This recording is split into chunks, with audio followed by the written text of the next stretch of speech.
दोस्तों, सबसे पहले भक्ति काल के संदर्भ में थोड़ी चर्चा कर लेते हैं। भक्ति काल को ही पूर्व मध्य काल कहा जाता है। इसकी समय सीमा विक्रम संवत 1375 से 1700 तक मानी जाती है। भक्ति साहित्य को चार प्रमुख काव्य धाराओं में बांटा गया है। विभिन्न विद्वानों ने इस काव्य धारा को विविध नामों से संबोधित किया है। निर्गुण भक्ति धारा के अंतर्गत ज्ञानाश्रयी और प्रेमाश्रयी अर्थात संत काव्य व सूफी काव्य, वहीं सगुण भक्ति धारा के अंतर्गत राम भक्ति काव्य व कृष्ण भक्ति काव्य। अपने देश में ईश्वर प्राप्ति के या सद्गति के तीन मार्ग माने गए हैं: ज्ञान, भक्ति और कर्म। आदिकाल से ही ये तीनों मार्ग आ रहे हैं। कभी किसी की प्रधानता रही, कभी किसी की। भक्ति मार्ग मानव स्वभाव के अनुकूल होने के कारण अधिक लोकप्रिय रहा है। भक्त कवियों में रामानुजाचार्य ने भक्ति पर विशेष बल दिया और ज्ञान एवं कर्म को उसका अंग बताया। श्री रामानुज ने नारायण को परम ब्रह्म या परम तत्व माना है। नारायण अथवा उनके अवतारी रूपों राम, कृष्ण आदि की उपासना को स्वीकृत किया है। रामानंदीय शिष्य परंपरा में गोस्वामी तुलसीदास 7वीं पीढ़ी में माने जाते हैं। रामानंद जी भी रामानुज के अनुयायी थे। जिस प्रकार रामानंदीय शिष्य परंपरा में रामोपासना की प्रधानता रही, उसी प्रकार मध्वाचार्य, श्री वल्लभाचार्य, चैतन्य महाप्रभु के संप्रदायों में कृष्णोपासना की प्रधानता रही। भक्त कवि वैष्णव थे और विष्णु भगवान के सगुण और साकार रूप, जो कि राम कृष्णादि अवतारों में व्यक्त हुआ था, उसके उपासक थे। वे उनको ब्रह्म के ऊपर मानते थे। संत कवि निर्गुण ब्रह्म के उपासक थे। प्रेम मार्गी कवियों का उपास्य संतों के ब्रह्म की अपेक्षा अधिक सगुण था, किंतु साकार नहीं था। मुसलमान और ईसाइयों का खुदा सगुण तो है, किंतु राम कृष्ण की भांति साकार नहीं है। तो समय को देखते हुए हम लोग प्रश्न श्रृंखला से जुड़ते हैं। भक्ति काल के संदर्भ में ये बातें आवश्यक इसलिए हो गई क्योंकि हम लोग अभी भक्ति काल पढ़ रहे हैं। तो 50 प्रश्नों की श्रृंखला के साथ मैं उपस्थित होता हूं। आप सबके लिए ये चुनिंदा प्रश्न है जो काफी उपयोगी हैं। तो चलिए पहले प्रश्न से जुड़ते हैं। राधा सुधा निधि के रचनाकार कौन हैं? राधा सुधा निधि के रचनाकार कौन हैं? तो हित हरिवंश हैं। ठीक है, ऐसे ही एक एक प्रश्न समझते चलिए। पहले आप स्वयं देखिए कि आप कितने प्रश्नों के सही सही उत्तर दे पाते हैं। तो इससे आपको अपनी तैयारी का एक अनुमान होगा कि आपकी तैयारी किस स्तर तक पहुंच चुकी है। चलिए, अगला प्रश्न है, मीराबाई की उपासना किस भाव की थी?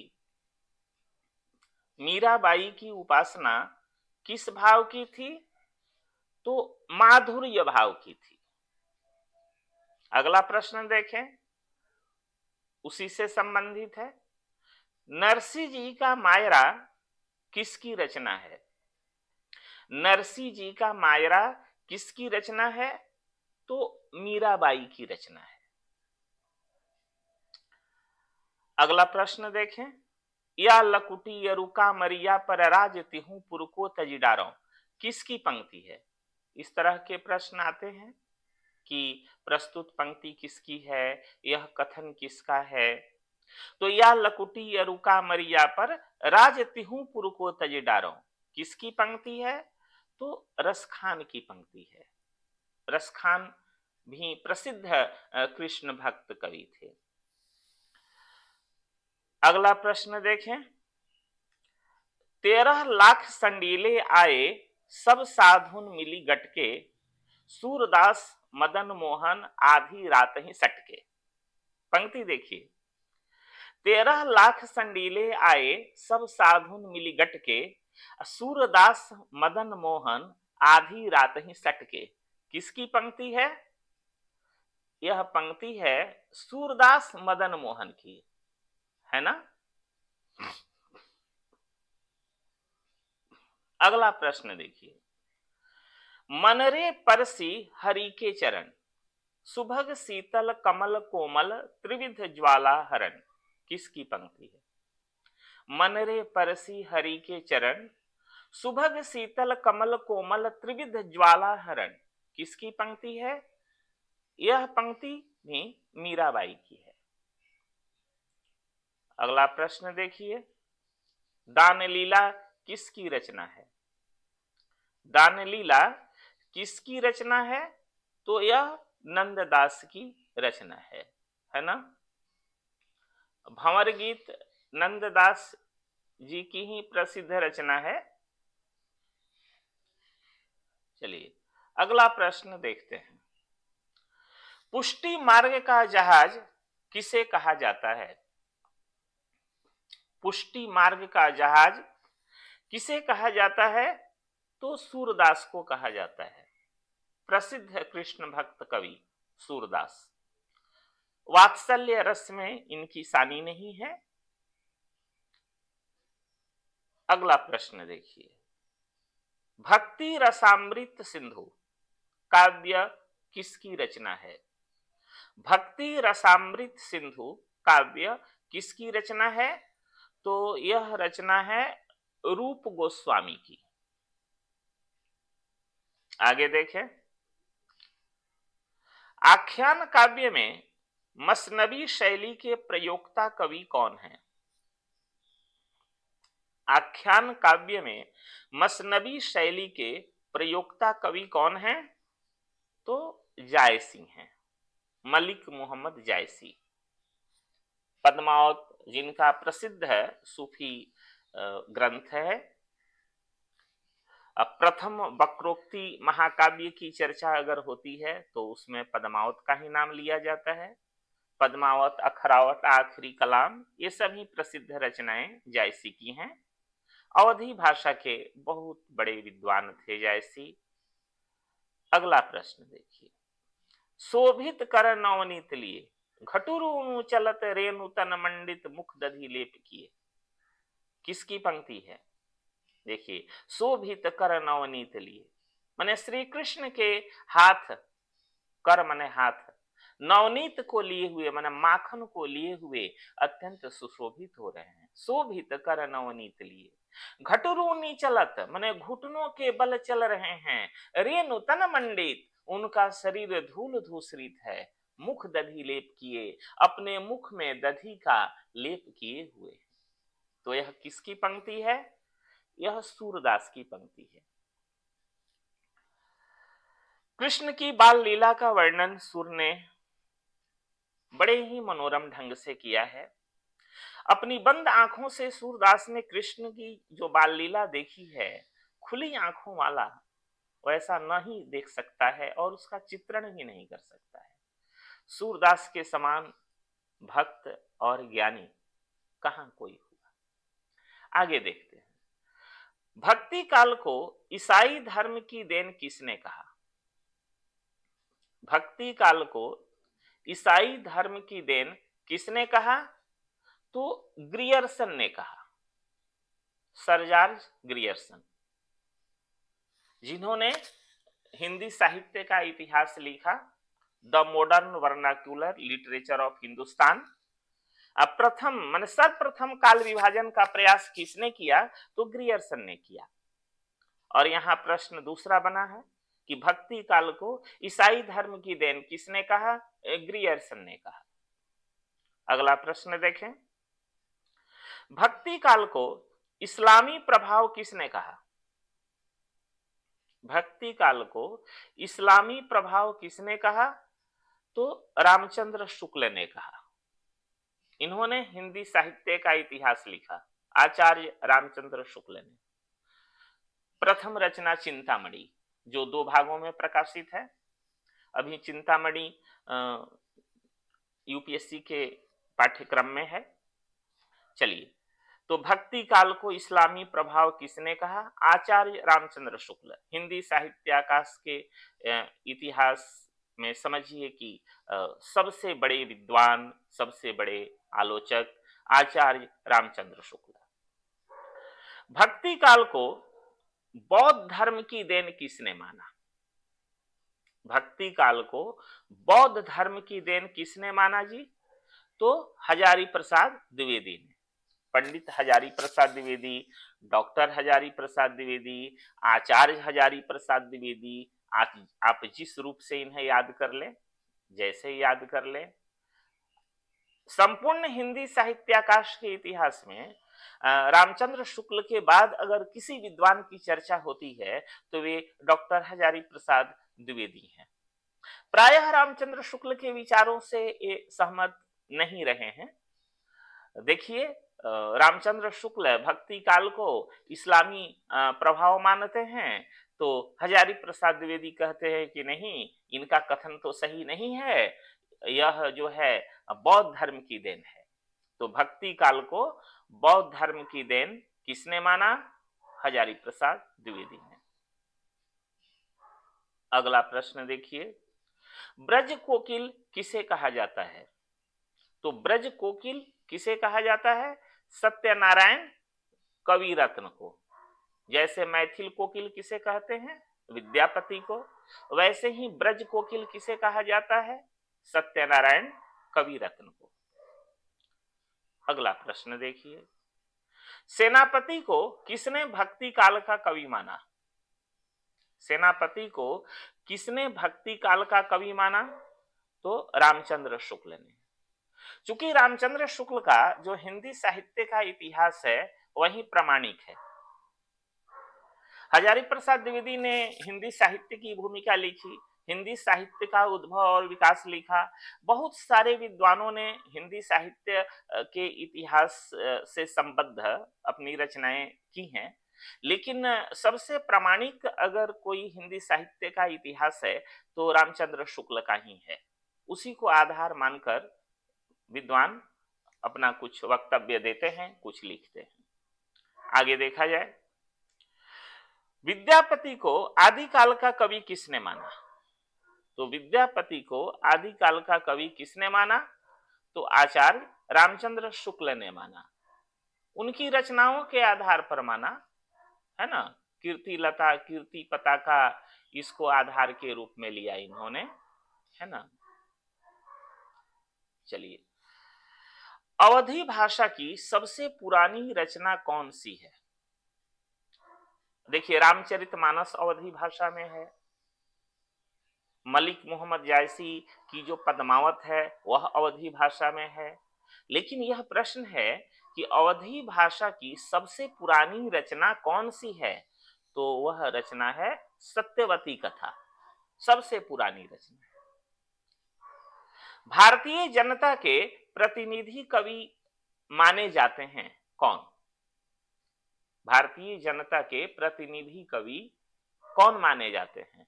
तो तुलसी माने जाते हैं। तुलसी, गोस्वामी तुलसीदास। अगला प्रश्न देखें, सूफी किस संप्रदाय से संबंधित थे? सूफी किस संप्रदाय से संबंधित थे? तो बेसरा संप्रदाय, बेसरा संप्रदाय। अगला प्रश्न देखिए, केशव दास को भक्ति काल के अंतर्गत किसने माना? रामचंद्रिका केशव दास की रचना है। बहुत सारे विद्वान रीतिकालीन कवि मानते हैं, है ना। कठिन काव्य का प्रेत केशव दास को ही कहा जाता है। देखिए, तो केशव दास को भक्ति काल के अंतर्गत किसने माना? तो रामचंद्र शुक्ल ने माना, है ना। रामचंद्र शुक्ल ने माना कि भाई केशव दास जो हैं वे भक्ति काल के कवि हैं, ऐसा रामचंद्र शुक्ल ने माना। नहीं तो बहुत सारे विद्वान जो हैं केशव दास को रीतिकाल का कवि बतलाते हैं, है ना। अगला प्रश्न देखिए, किस भक्त कवि को 3000 कविताएं लिखने का श्रेय प्राप्त है? किस भक्त कवि को 3000 कविताएं लिखने का श्रेय प्राप्त है? तो वे हैं सूरदास, वल्लभाचार्य जी के शिष्य सूरदास। अग्र अली नाम से रचना करने वाले कवि कौन थे? बिल्कुल आपके लिए यह नया प्रश्न होगा। अग्र अली नाम से रचना करने वाले कवि कौन थे? तो अग्र अली नाम से रचना करने वाले कवि थे अग्रदास। ठीक है। प्रेम वाटिका के रचयिता कौन है? तो प्रेम वाटिका के रचयिता कौन है? रस खान। ये रस के खान थे। कृष्ण भक्ति के रस में इतने आप्लावित रहे कि ये रस खान हो गए। इनकी ही पंक्ति है, तोरी माननी ते हियो फेरी मोहिनी मान, प्रेम देव की छवि ही लखी भय मियां रस खान। इनका पूरा नाम तो सैयद इब्राहिम था, लेकिन कृष्ण भक्ति के रस में आप्लावित होने की वजह से ये रस खान हो गए, मियां रस खान। अगला प्रश्न देखिए, किस कृष्ण भक्त कवि ने कृष्ण का लीला गान गेय पदों में न कर सवैयों में किया है? किस कृष्ण भक्त कवि ने कृष्ण का लीला गान गेय पदों में न कर सवैयों में किया? तो रस खान ने किया। सवैया एक छंद है, उसमें किया। जैसे मानुष हो तो वहीं रस खाने बसों ब्रज गोकुल गांव के ग्वारन, जो पशु हो तो कहां बस मेरो चरो नित नंद की धेनु मझारन, अपाहन हो तो वहीं गिरी को जो क्यों हरि छत्र पुरंदर धारन। इस तरह की रचनाएं रस खान किया करते थे। एक सवैया उनका देखिए, या लकुटी अरु कामरी या पर राज तिहू पुर को तज डारो, आठों सिद्धि नौ निधि के सुख नंद की गाय चराई बिसारो। तो ये सवैया छंद है। अगला प्रश्न देखिए, बरवै नायिका भेद के रचनाकार कौन है ना। बरवै नायिका भेद के रचनाकार कौन है? रहीम। इनका पूरा नाम था अब्दुल रहीम खान खाना। ये अकबर के दरबार में नवरत्नों में से एक थे। ये न सिर्फ कवि थे बल्कि बहुत बड़े घुड़सवार तीरंदाज भी थे। कहा जाता है कि कई युद्धों में इन्होंने अकबर को विजयश्री दिलवाई थी, जिससे प्रसन्न होकर अकबर ने इन्हें जागीर में बड़े बड़े सूबे दिए थे, है ना। बाद में जब जहांगीर का शासनकाल हुआ तो रहीम के ऊपर कई आरोप प्रमाणित हुए। इनकी सारी जागीरें जब्त कर ली गई और इन्हें जेल में डाल दिया गया, कारागार में डाल दिया गया। तो रहीम ने अपने जीवन में जो कुछ अनुभव किया, सुख दुख का अनुभव किया, सांसारिकता का अनुभव किया, लोगों के अंदर जो छल कपट है उसका अनुभव किया, तो अपने दोहों में रहीम ने अपने अनुभवों को व्यक्त किया है, जो काफी उपदेश परक हैं। चलिए, बरवै नायिका भेद के रचनाकार कौन है? रहीम। खेट कौतुकम रहीम का है एक, जिसमें ज्योतिष संबंधी चर्चा है। खेट कौतुकम, ये बहुत बड़े ज्योतिषी भी थे रहीम। चैतन्य संप्रदाय के प्रवर्तक कौन थे? चैतन्य संप्रदाय के प्रवर्तक कौन थे? तो चैतन्य महाप्रभु। चैतन्य संप्रदाय के प्रवर्तक चैतन्य महाप्रभु थे। इसके बाद का प्रश्न देखिए, सखी संप्रदाय के प्रवर्तक कौन थे? सखी संप्रदाय के प्रवर्तक कौन थे? तो स्वामी हरिदास। हरिचरित्र किसकी रचना है? आप देखते होंगे कि कहां कहां से यह प्रश्न लिया गया है। बिल्कुल दुर्लभ प्रश्न है लेकिन अत्यंत सरल। एक बार आप पढ़ जाएंगे, आपके मानस में बिल्कुल इसी रूप में यह स्थित हो जाएगा और समय पड़ने पर काम देगा। चलिए, हरिचरित्र किसकी रचना है? लालच दास की। सुदामा चरित्र के रचयिता कौन है? नरोत्तम दास। ब्रज भाषा में नरोत्तम दास जी ने सुदामा चरित्र की रचना की है ना? शीश पगा न झगातन में जाने को आही बसे के ही ग्रामा, अधोती फटी सी लटी दुपटी और उपाय उपान को नहीं सामा। इसी तरह से इनकी रचना है सुदामा चरित्र। ये हैं नरोत्तम दास जी। पद्मिनी चरित्र के रचयिता कौन है? पद्मिनी चरित्र के रचयिता कौन है? तो लालचंद है। अगला प्रश्न देखिए, कनक मंजरी रचना किसकी है? कनक मंजरी रचना किसकी है? तो यह रचना है कांसीराम की। बेली कृष्ण रुक्मणी, बेली कृष्ण रुक्मणी के रचयिता कौन है? तो कवि पृथ्वीराज। ये पृथ्वीराज है, पृथ्वीराज नहीं, पृथ्वीराज चौहान अलग है, जिनके ऊपर चंद्रवरदाई ने लिखा पृथ्वीराज रासो। चलिए, कवि व्यास रस कौला पूरी, दूर ही नियर नियर भा दूरी। देखिए, कवि व्यास रस कौला पूरी, दूर ही नियर नियर भा दूरी। यह काव्य पंक्ति किस कवि की है? तो यह काव्य पंक्ति मलिक मोहम्मद जायसी की है, जो प्रसिद्ध सूफी कवि माने जाते हैं, जायसी। अगला प्रश्न देखिए, गोस्वामी तुलसीदास कृत पार्वती मंगल में कितने छंद हैं? इस तरह का प्रश्न, गोस्वामी तुलसीदास कृत पार्वती मंगल में कितने छंद हैं?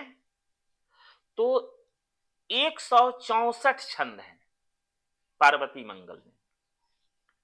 वैसे ही जानकी मंगल में भी आप पढ़ेंगे, इनकी जितनी रचनाएं हैं उसको ठीक से पढ़ेंगे, किसमें कितने श्लोक हैं, कितने छंद हैं, किस रचना में कितने दोहे हैं, कितनी चौपाइयां हैं। इस तरह का प्रश्न कभी कभी आ जाता है। अगला प्रश्न देखिए, अनुखन माधव माधव सुमिरैत सुंदर भेली मधाई। अनुखन माधव माधव सुमिरैत सुंदर भेली मधाई किसकी पंक्ति है? तो यह पंक्ति है विद्यापति की। विद्यापति बिहार के दरभंगा जिले में बिस्फी नामक ग्राम में इनका जन्म हुआ था। श्रुति, इतिहास, पुराण, राज सिद्धांत, धर्म शास्त्र आदि के विशेषज्ञ, रस सिद्ध कवि मैथिल कोकिल विद्यापति को उनकी रचनाओं के आधार पर कोई उन्हें शैव कहता है, कोई वैष्णव मानता है, तो कोई शाक्त कहता है, किंतु वास्तविकता यह प्रतीत होती है कि वे सहज ही मानव धर्मी कवि थे। जीवन और जगत में जहां कहीं भी सौंदर्य मिला, कवि उस पर मुग्ध हुआ और अपनी रचना में बांधकर जन जन के कंठ का श्रृंगार बना दिया। सौंदर्य इनका दर्शन था, सौंदर्य इनकी दृष्टि थी, सौंदर्य ही इनका सब कुछ था। इन्हें अभिनव जयदेव भी कहा जाता है, चूंकि इनकी जो पदावली है वह जयदेव की गीत गोविंद रचना की शैली पर आधारित है। यही कारण है कि इन्हें अभिनव जयदेव कहा जाता है। और विद्यापति मैथिली भाषा के बहुत बड़े विद्वान थे, बहुत बड़े कवि थे। आज भी मिथिला में उसकी अमराइयों में विद्यापति के गीत गाए जाते हैं, इनके गीत गूंजते हैं, इसलिए इन्हें मैथिल कोकिल भी कहा जाता है। पदावली विशुद्ध मैथिली भाषा में है, ठीक है, और इनकी रचना कीर्तिलता, कीर्ति पताका और हट्ठ में है। आगे देखिए, बीच बीच में इनसे जुड़ी हुई जो जानकारी है वह मैं देता रहूंगा। सूरदास जी के सुरसागर में श्रीमद् भागवत के किस स्कंध को आधार बनाया गया है? अलग तरह का प्रश्न है यह। देखिए, सूरदास जी के सुरसागर में श्रीमद् भागवत के किस स्कंध को आधार बनाया गया है? तो दशम स्कंध को आधार बनाया गया है। अगला प्रश्न, बीजक ग्रंथ का किस भाषा में प्रणयन हुआ? बीजक ग्रंथ का किस भाषा में प्रणयन हुआ? तो सधुक्कड़ी में। बीजक ग्रंथ जो है वह किसका है? कबीरदास का। कबीरदास ने 3 प्रकार की रचनाएं की, साखी, सबद और रमैनी। ये तीनों जो है बीजक में संकलित है। तो कबीर की भाषा सधुक्कड़ी थी। सधुक्कड़ी भाषा कैसी होती है? साधु संतों की भाषा। चूंकि कबीर पढ़े लिखे नहीं थे, उनका स्वयं मानना था मसी कागज छुयो नहीं, कलम गहियो नहीं हाथ। स्याही और कागज को मैंने कभी छुआ ही नहीं, कलम को कभी हाथ में नहीं पकड़ा। सोचिए, ऐसा कवि इतना बड़ा ज्ञानी होगा, कोई कल्पना नहीं कर सकता है। तो ये साधु संतों की संगति करते थे। तो जहां भी जाते थे तो दूर देश से, अलग अलग क्षेत्रों से साधु संत आते थे। उनकी अपनी अपनी बोली होती थी, अपनी अपनी भाषा होती थी। तो सबकी बोलियों का वह सम्मिश्रण है, सबकी भाषाओं का सम्मिश्रण है, मिश्रित भाषा है। इसलिए किसी आलोचक ने कह दिया कि कबीर की भाषा जो है वो पंचमेल खिचड़ी है। किंतु डॉक्टर हजारी प्रसाद द्विवेदी ने कहा कि कबीर वाणी के डिक्टेटर थे, आप उनके बारे में ऐसा नहीं कह सकते हैं। तो कबीर की भाषा सधुक्कड़ी थी।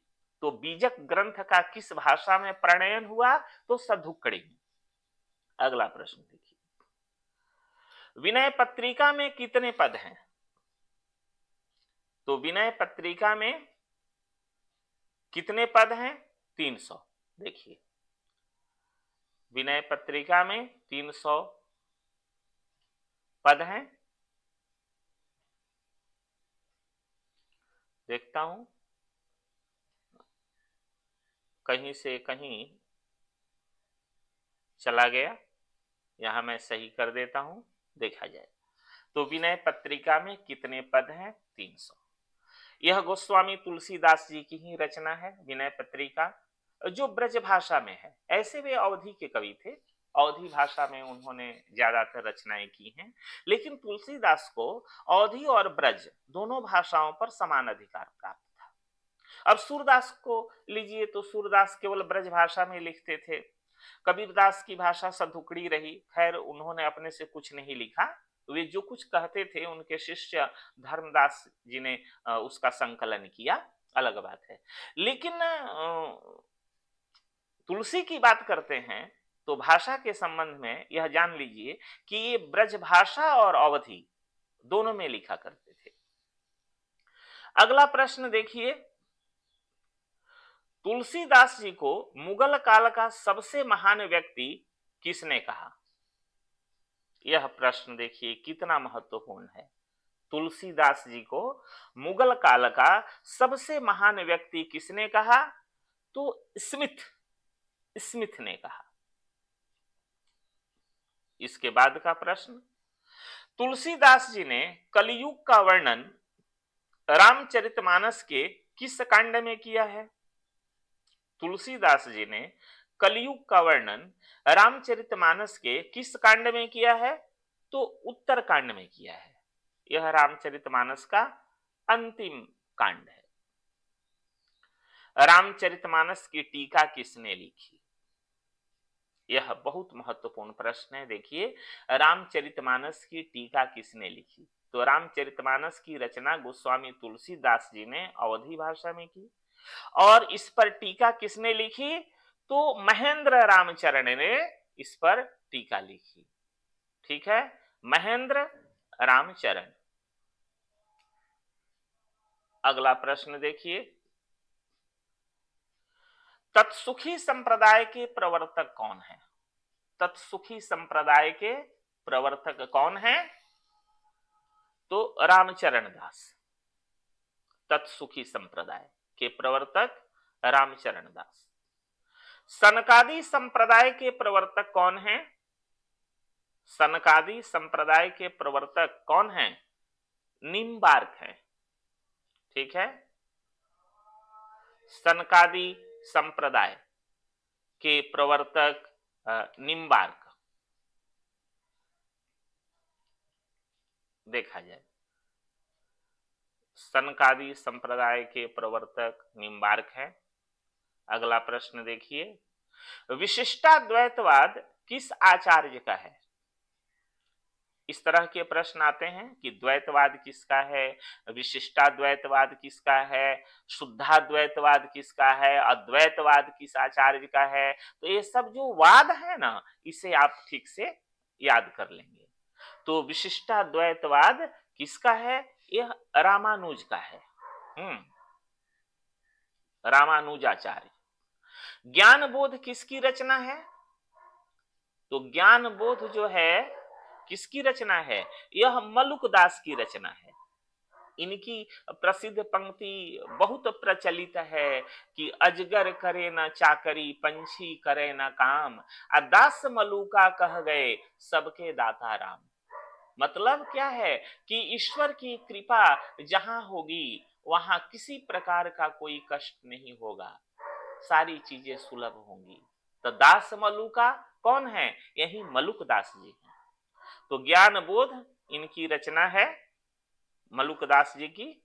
चलिए अगले प्रश्न पर हम चर्चा कर रहे हैं।